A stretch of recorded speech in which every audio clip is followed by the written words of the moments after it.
Hi, this is Robert Scheer with another edition of Scheer Intelligence, where the intelligence comes from my guest. In this case, Dr. Nomi Prins. I would say I think most people in the world, even when they pretend they know about banking and the international banking, are really full of it, frankly. And I did my graduate work in economics and everything.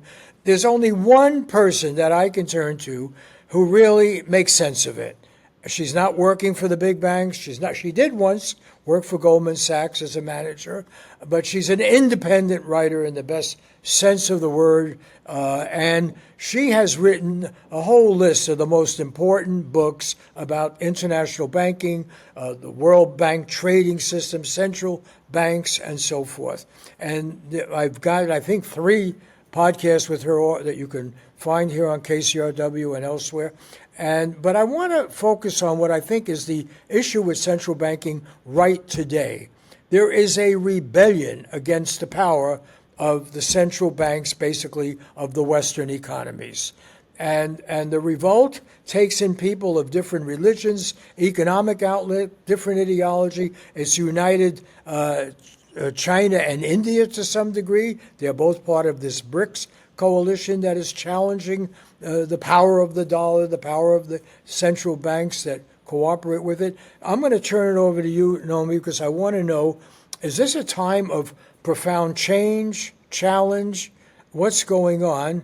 And, the banking system has been used for political leverage in an extreme way in terms of the boycott of Russia, pushing China around and so forth. But there seems to be a rebellion that might be having a big impact. Take it away.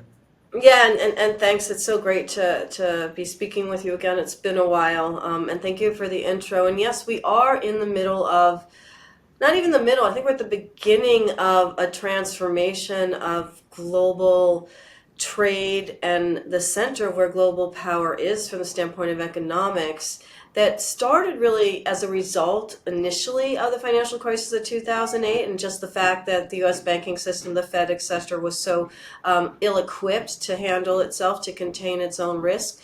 But over the years, and particularly in the wake of COVID, of supply chain disruptions, of what happened when Russia escalated its war in the Ukraine and subsequently the U.S. cut off some of its access to international financing. All of these elements have been part of a growing transformation in the global economy that is creating 2 specific poles. One is the Old West, centered around the United States, Europe, etc., and then one is the BRICS plus countries, which now include a number of Middle East countries as well that are oil producing, natural gas producing, and themselves very involved in the energy markets that center around China. And what has happened is the Chinese central bank has really divorced itself from the policy of the Fed. It acted in concert with the Fed in the wake of 2008. Now it doesn't. And there's a real shift towards this re-regionalization of trade, and that's not going to diminish. And with that, a de-dollarization. It's not like the dollar's going to go away tomorrow, but trade that happens without the dollar. Some of this was because of U.S. policy and in retaliation to U.S. policy, and some of it's just in a general strengthening of alliances, trade alliances and political alliances between the BRICS plus countries and other countries that are even wanting to be a part of BRICS plus. There is a large list of countries that want to join, and this is going to continue. This is how the world is developing right now. Well, it's incredibly significant in all sorts of implications. One is the prosperity of Western capitalist countries, particularly the United States. They got a big leap forward after World War II. Most economies were destroyed. Others were in a low level of development with huge populations, India, China, and so forth. And even the rich, resource-rich countries like Iran and Saudi Arabia were totally controlled by Western, British Petroleum and other Western companies. The CIA meddled in their affairs and everything. And as a result, the dollar was unhinged from the gold standard. and the dollar became an independent force. Now, there's a lot of people have talked about that over the years. And one thing we can agree on, it favored the one country that can print dollars, the That's right. United States. And that seems to be at the crux of the matter, that the United States can throw its weight around because it can encourage inflation, discourage it, print more, or what have you. And basically, these other economies that don't seem to agree on very much. I mean, it used to be Saudi Arabia and Russia were at odds. Now they're allied in OPEC plus. China and India, I mean, they still have a lot of tension, but they seem to be in agreement on challenging the dollar. Does it go to a basic question of ethics and economics? And have we rigged the game, and is it now being questioned? We being the Well, U.S.? I think it's being fought against economically as opposed to militarily. Back in the day when we had a gold standard, when the U.S. Because of that, because of Bretton Woods, and because of the dollar becoming the international currency and the reserve currency, which it still is, but more significantly, there wasn't so much of a way to push. And what happened, and it's interesting. You mentioned the gold standard going away, and what has happened is that central banks outside of the U.S. centric system, China, India, Brazil to an extent, Turkey, etc., are trying to effectively grow their gold reserves again. Why are they trying to grow their gold reserves again? Because they're looking at any way possible to diversify against the supremacy of the dollar in order to have that autonomy within the global system. It used to be the US, yes, and now China's saying, look, we're developing more quickly in the United States, we have more technological patents in the United States, we have more nuclear energy and advanced power plants and other forms of energy, and they've got negatives on cleanliness, but also are developing. And we're just moving more quickly in terms of just the general move forward. And we're going to do that with partners. And what's happened is the alliance of nations that needed the US and needed the dollar to trade don't need it anymore. Saudi Arabia doesn't need to value petroleum in dollars anymore. They can value it in a block that is continuing to strengthen.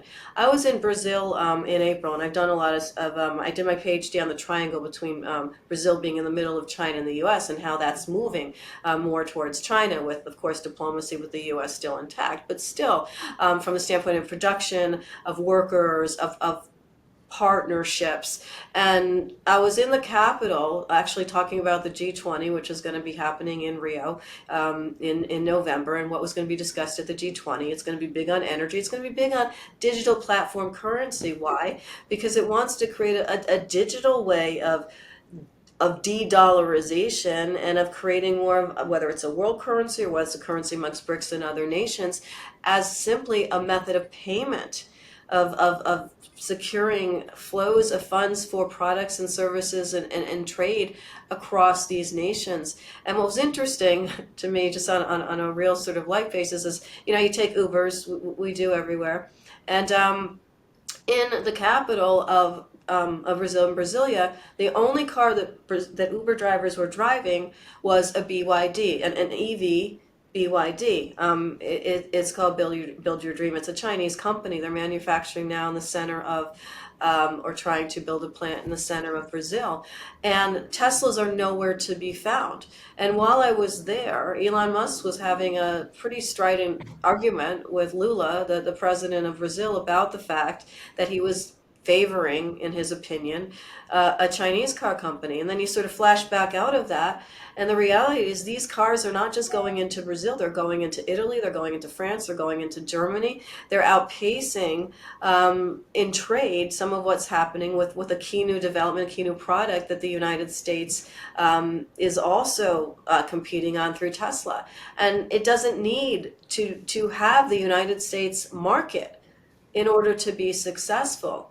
And that has been a significant development in de-dollarization as well, is that trade and movement and currency has all been shifting, but also there isn't as much of a need because the economies are growing so quickly, the alliances are growing so quickly for the United States. And that just diminishes the United States' power from a trade and currency perspective, perhaps not a military perspective, but it does eat away at that power base. Well, the irony here is that the U.S. has tied the notion of freedom and efficiency and prosperity and fairness with the notion of the market.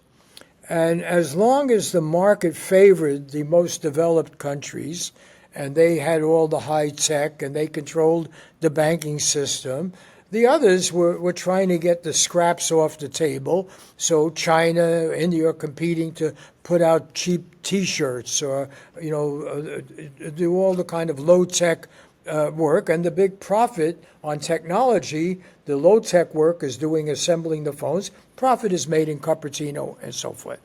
I don't want to put words in your mouth because you have an expertise that I don't have in this area. But it seems to me the real issue is that in order to develop, you have to avoid what has been called the middle income trap. You have to really get to some notion of development. The threat from China, and it will be increasingly a threat from Brazil or India, is they want to get into the high tech. They want to get where the high profit is. And we seem to be actively now, with the cooperation of these central banks, punishing these people for wanting legitimately a bigger part of the pie, not by stealing it or cheating, all the things we used to accuse even Japan of, but actually being better at producing. And the company you just mentioned, BYD, in China was started with quite a big investment from Warren Buffett. And what they have shown, and by the way, Tesla has its biggest plant in Shanghai. So the electric car market, I speak out of some bitterness. I had a Chevy Bolt that wasn't even made in the United States. It was called an American car. 70% of my car had been made in Korea, South Korea, or so forth, but I was being good for American workers. I had a Chevy Bolt, two of them, 6 years.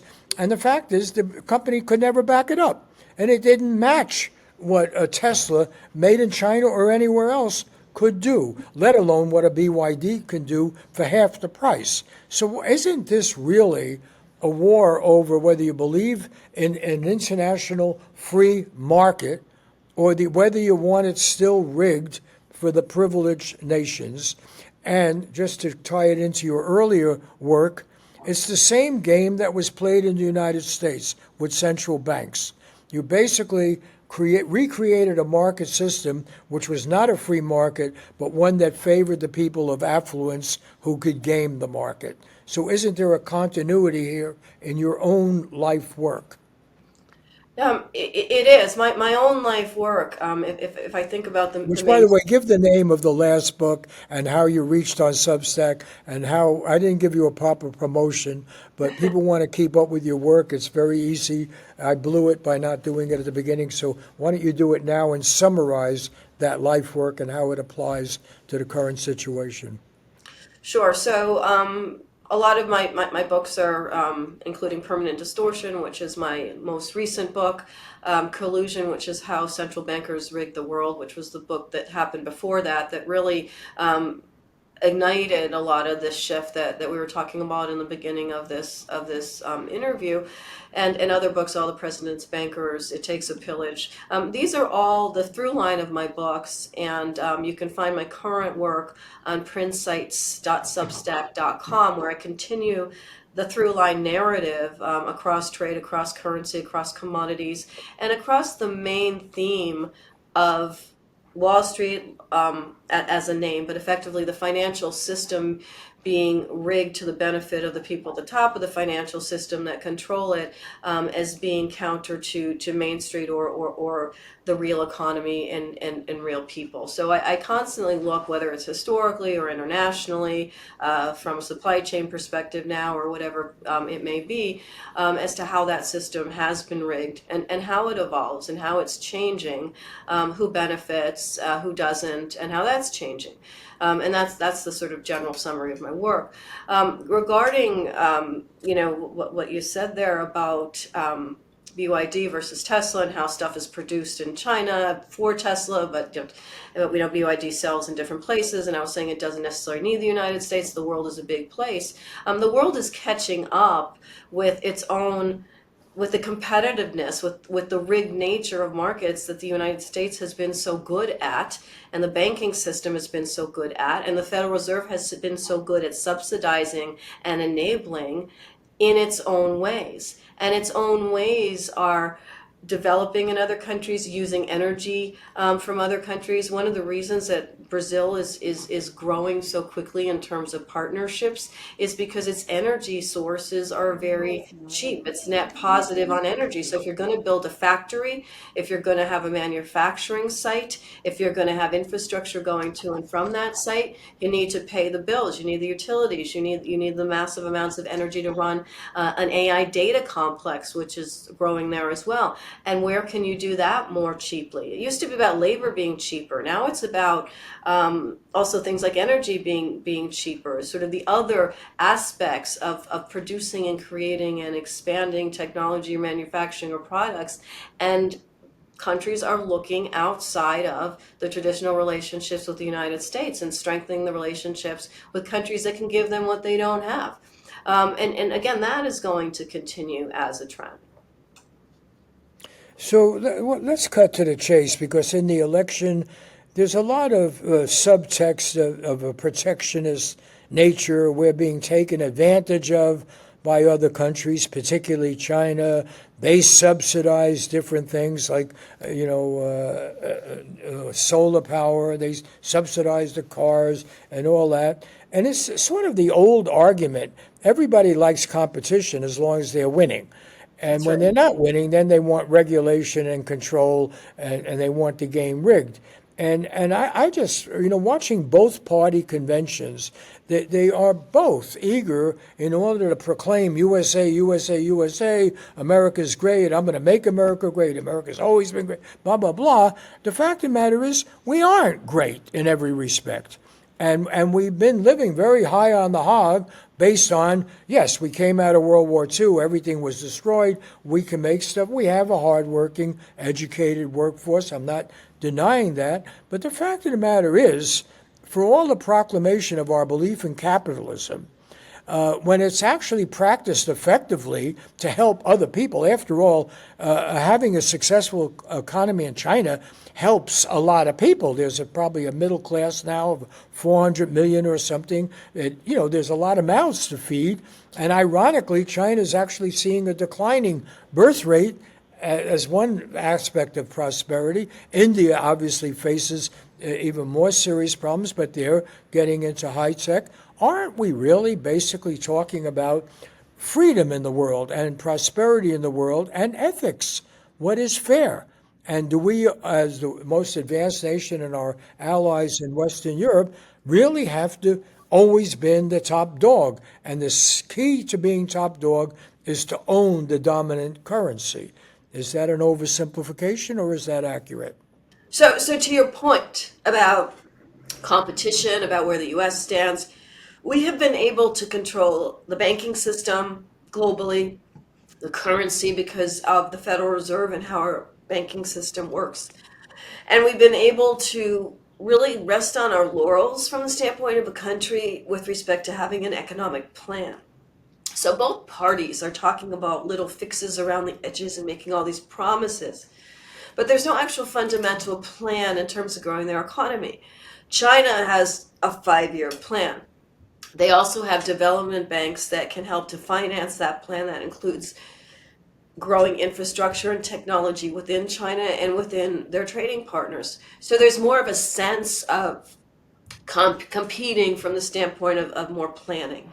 The United States hasn't had to do that, hasn't felt it needed to do that, and isn't doing that. And one of the things we didn't hear from either the RNC or the DNC, from either presidential candidate, is the details of how to actually move America forward. Whatever rhetorical phrase you want to use for that. So, for example, we don't invest in our infrastructure. The American Society of Civil Engineers rates our infrastructure in their report card as C minus.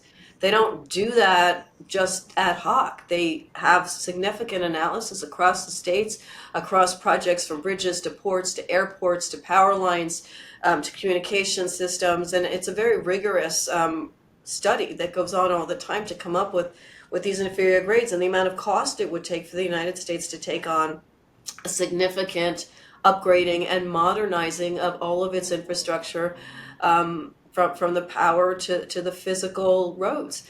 And this is something that China has taken on board. And it's something that it kind of trades with its partners as well, as one of the things that binds them together. And in return, use our currency or use our currency block, or we'll keep the dollar out of it. So it's a couple things that have gone on recently. One is we effectively blew up our financial system, and the only thing that's happened since 2008 is there's been more subsidies given from the Federal Reserve to help it. Even when COVID happened, most of the money that was created by at the time, it went to the financial system. That's why when you look at the US stock market, it basically rallied even during the time where the Fed was supposedly trying to rein it back since March 2022, because there's so much money sloshing around that was created so cheaply, that it has its own momentum. But that doesn't mean there's an economic strategy to actually build things, to actually look at manufacturing plants, to actually look at the cost and trying to figure out how that cost can actually be met versus just arguing about the budget in Washington and determining, okay, we'll do 2 billion here for this line, or we'll do 2 billion here for this bridge that just collapsed. Or we'll have a bipartisan infrastructure law, which is $550 billion of extra money. But at the same time, we have a $5 trillion need for modernizing and upgrading our infrastructure across the country. So we're getting a fraction of what we actually need, and it's coming at the cost of more debt, which penalizes the average person, because it means that before the White House turns the lights on, it has to pay the interest on that debt. And then that comes out of growth possibilities, or helping the actual citizens of the country. So there's a lot of places in which the rigging of the market, the having the dollar as the supreme currency, the ability of the banking system to be in control of the rest of the banking systems in the world, and have a central bank that supports and promotes that even when it messes up. All of these things have basically come to a fruition where we're now seeing the rest of the world saying, you know what, we will compete. We'll do exactly what you're doing, but we're going to do it on our own terms and treat them. So, I'm sorry, I was going to read the first pages of your most recent book, but you summarized some of it, but it really establishes quite brilliantly the dilemma we're in and why we have so much unhappiness. Because you get a lot of people in the establishment, whether they're Democrats or Republicans, who say, oh, like Hillary Clinton did, it's the deplorables or the losers or the rural people, or they're racist or what have you. But the unhappiness, they're the losers. But you have a compelling description of the gap between the appearance of prosperity of the stock market, of the people who can manipulate, the people who can game the system, and the average person, and why the average person feels like, no, we're left out. And a lot of that has to do with the machinations of the central bank, the manipulation of trade, and so forth. Could you just kind of describe, because it goes a long way to explaining the unhappiness in this country. We're in a situation where half the country thinks the other half is crazy, and they're responsible for the thing falling apart. The American dream seems to be fundamentally in question. And yet, what are we doing? We're doing whatever a major society has done in time of disarray. We look for scapegoats. And the scapegoat at the moment is China. But, now maybe it'll even be India, because Modi wants to have his share of the action. Or maybe it's Lulu in Brazil. So could you just describe that tension that's going on? It affects the American election in a very profound way. Yeah, it does. I write about this quite a lot in Permanent Distortion, which is that economic anxiety that people have because they are actually not just feeling left behind, but they actually are left behind of the prosperity that sort of floats to the top of the stock market and to the individuals who have the most concentration of that stock is actually real. So there's a number of ways we can look at that. We can look at that in the grand way of GDP, or the gross domestic product of the United States, and say, all right, well, that's pretty much flat. Well, what do you mean it's flat? Well, this quarter it was revised to be up 3% over the quarter. That's pretty flat if you adjust it for inflation, which is also around 3%. And if you adjust it for wages and wage growth, it's flat again. On the flip side, the stock market has had a really good quarter. It's had a really good year. It's had a really good decade. It's had a really good 2 decades. The reality is that the excess money that gets created in the hands of the financial system and the larger players that own and influence and are concentrated in that wealth can be, use the word manipulated. It can be manipulated, leveraged, re-engineered in order to create much more wealth on paper that becomes wealth in power for the people that are involved. The thing is with the stock market or property or anything else is that most people don't have that same sort of involvement or participation or power over it. So there's an actual feeling of helplessness. And then you add numbers to that feeling. If we look at the fact that debt today, household debt, is creeping up near $18 trillion, that is a record high. It's at 17.7 as for the New York Fed's latest report on that. And every single debt category, from credit cards to auto loans to home mortgages, are all facing rising delinquencies and defaults. What does that mean? It means people cannot afford their base needs. They can't afford to drive to work, or they can't afford to pay their rent, or they can't afford a mortgage on another place. And now rates are higher, so that's all even more expensive. And this idea, this myth, and this is where people feel so anxious, and understandably so, that somehow the Fed is fighting inflation for them, or that somehow it's all going to be okay if we, tariff China or whatever it might be, is really a misplaced notion. Because first of all, the Fed cannot control inflation. Actually, it can move the rates of money up and down. It hasn't brought the housing prices down. It hasn't brought rent prices down. It can't create natural gas or copper or silver or wheat, or it can't worry about how your rent is going to be paid each month. It doesn't care, and it can't control the inflation of those things, and it hasn't. The result of the last 2.5 years is that it hasn't. It says it has. Inflation has come down, but everybody's paying more for everything. So what does that mean? It means that people feel continually strained. And so you look at your leaders, and you look at each other, and you say, all right, well, the Republicans are saying they can do this, and that's going to help me. The Democrats are saying they can do this, and that's going to help me. But the reality is people don't see an out of that economic strain. And so you're right, Bob, they blame each other. And when they can't blame each other, it's a very easy narrative to blame China. Now, the policy on tariffs in China on the Republican side and the Democratic side is pretty identical. The language about how China is used to be the sort of enemy of the United States could be a little bit different around the edges, but the policies are pretty identical. The reality is this goes back to the fact that we don't have a will, a policy, a priority on actually helping Americans and the American economy to be divorced from this financial manipulation. No one's saying, sort of reduce the control that banks have over the financial system, or re-regulate them, or the things we've been talking about forever. Bring back that Stiegel, make them less powerful. There are so many things that this country isn't really doing. And so when people feel economically afraid, it's real.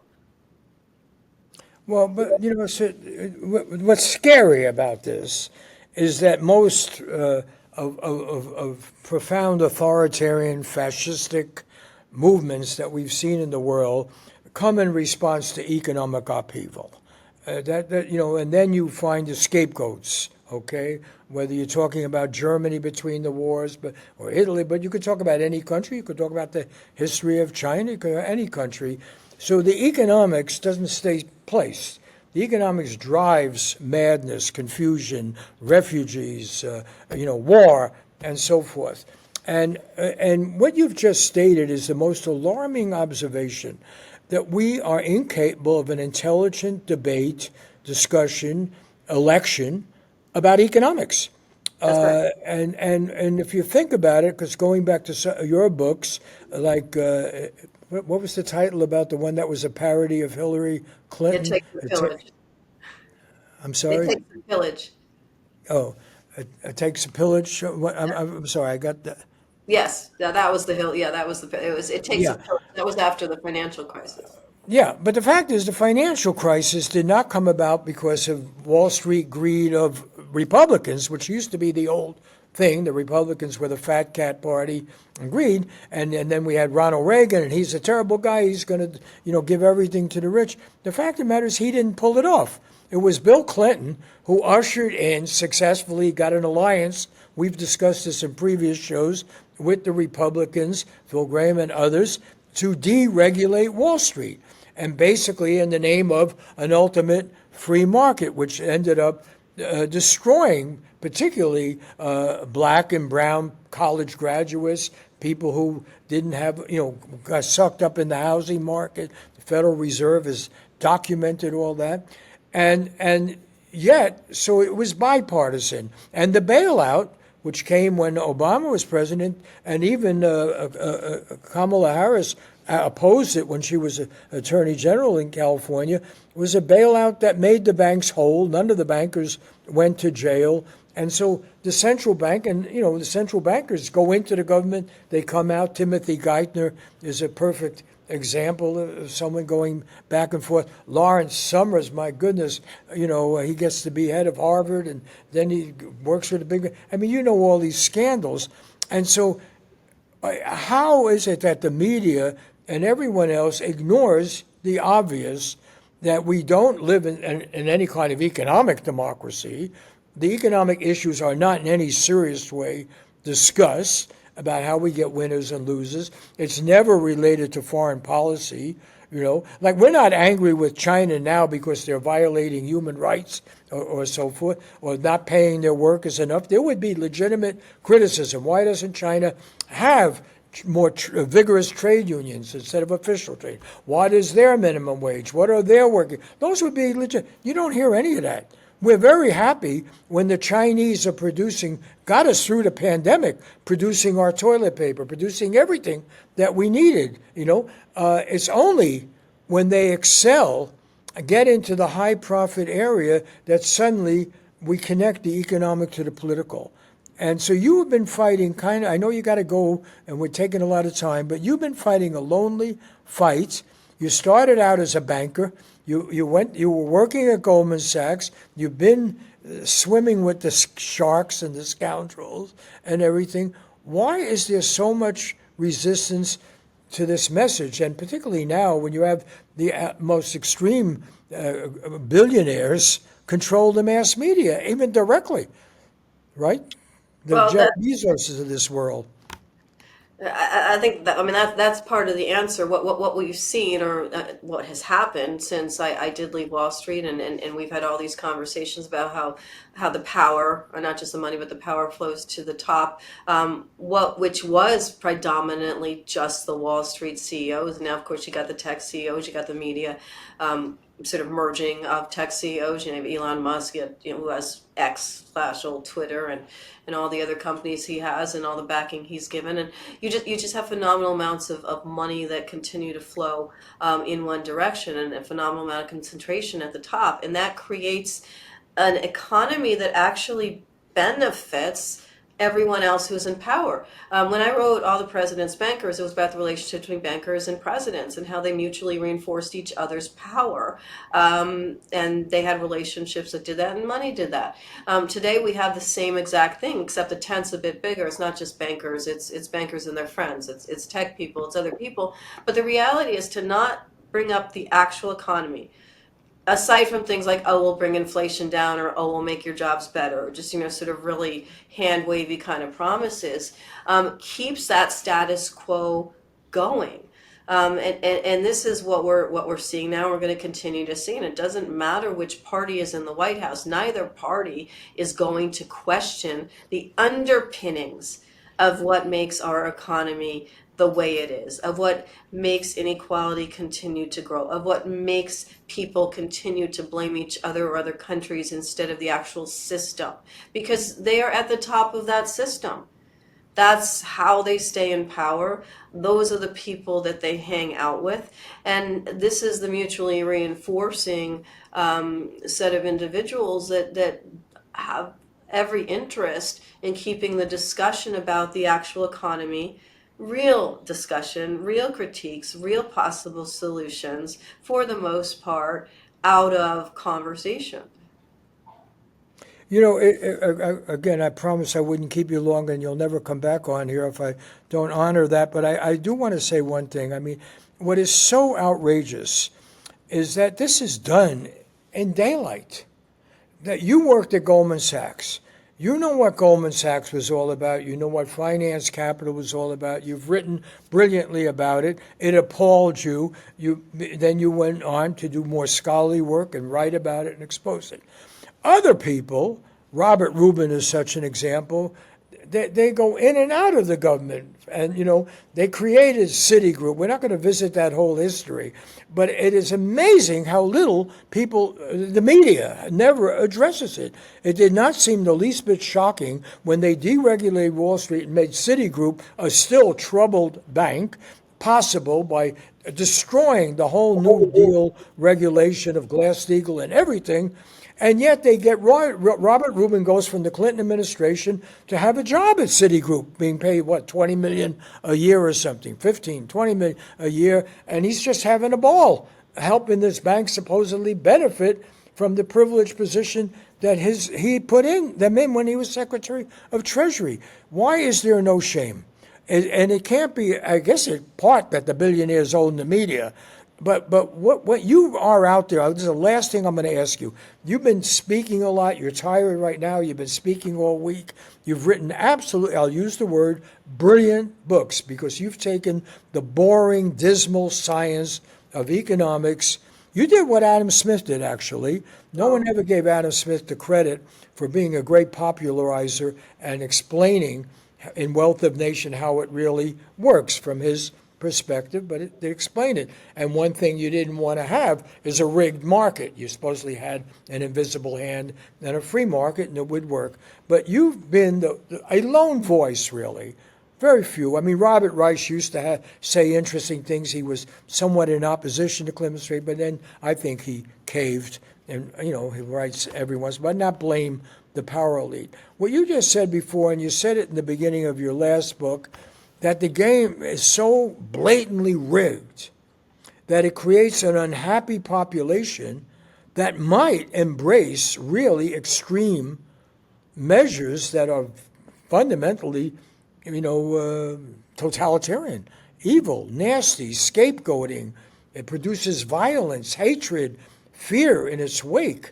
We are at that moment in an election where half the public is frightened to death of the other half of the public, and yet you've just said they're both to blame. The leadership of both of these parties are to blame. Just ruminate on that, and we'll end this, okay?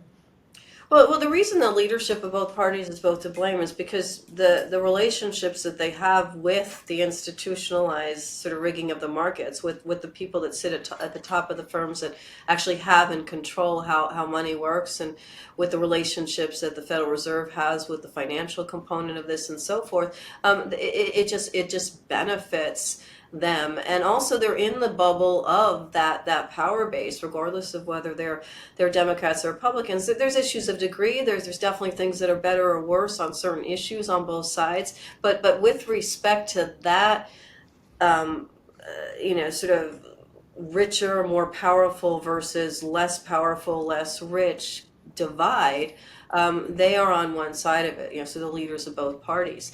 And you see that even at, it's just at the DNC last week, so it's all fresh in my mind. But, you see that just even in terms of who speaks with whom, and which cocktail parties invite which people to them. Everything kind of moves upward and gets smaller as it moves upward in terms of who has the power and who wants to retain the power.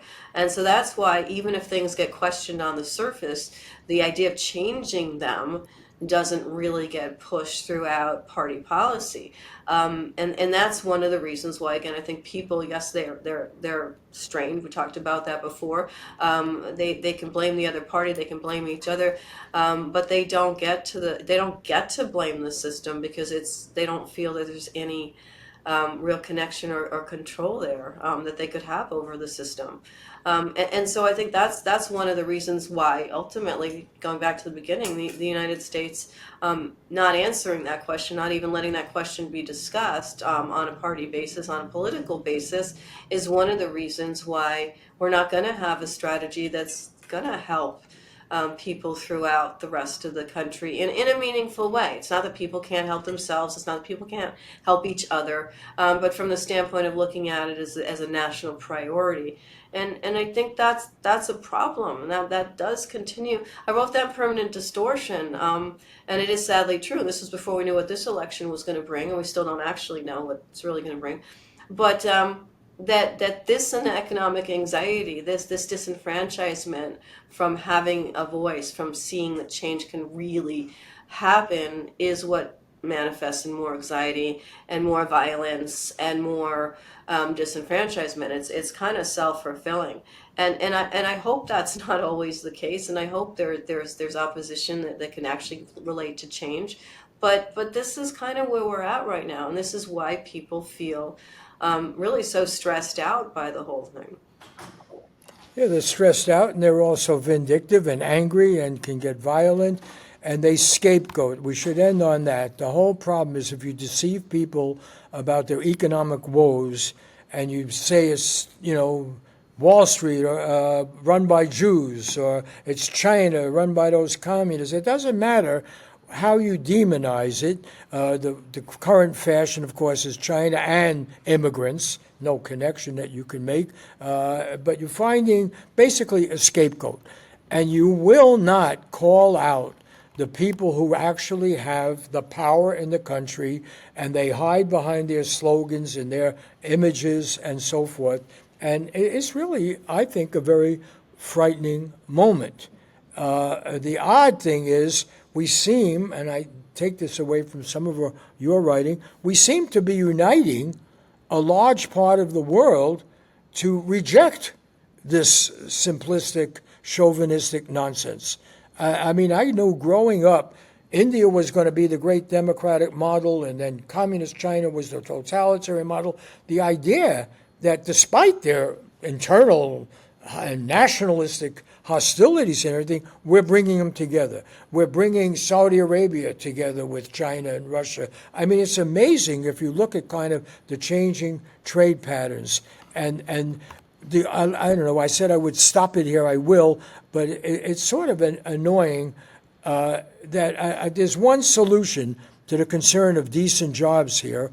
That would be to push some kind of standard in these trade agreements for decent wages around the world. So you're not exploiting cheap labor. It happened in the rewrite of NAFTA, just briefly, a little bit about making cars in Mexico. You should pay, I don't know what it was, $16 an hour or something. That's been abandoned. So the human rights question, the concern of America and the world, rarely connected with the thing that most concerns people. Are they going to be able to make a decent living, have a decent life? And I want to end this by, what's the title of the last book? But I recommend buying the book, but if you could stand in what still remains of a bookstore or get the Kindle version and just read the opening section of Dr. Nomi Prince's book. And the title, help me here. It's a Permanent Distortion. So again, permanent distortion talks about all of this. The single most important book you can read if you want to really understand why we have the madness of the current election in the United States and the fear on every side of the country that if the other people win, democracy is over and we're going to have fascism and madness. That possibility of madness in American politics has been brought about by the economic disarray that Dr. Nomi Prince has documented as by design, as a result of manipulation of gaming the political system to game the banking system. And she's done it more effectively and, I dare say, brilliantly than any other writer. So check out her work. And let me thank the folks at KCRW that still stick with me here, Christopher Ho and Laura Kondarajian, who post these podcasts, Diego Ramos, who writes the introduction, Max Jones, who does the video. Joshua Scheer is our executive producer. He's the one that said, you haven't talked to Nomi Prins in a while. She's the only one that can answer these questions. So thank you, Joshua Scheer, for reminding me that we have to go back to some of our original great sources. I want to thank the JKW Foundation in memory of Gene Stein, a fiercely independent writer, and the Integrity Media Group for giving some funding to help get these podcasts up. See you next week with another edition of Scheer Intelligence.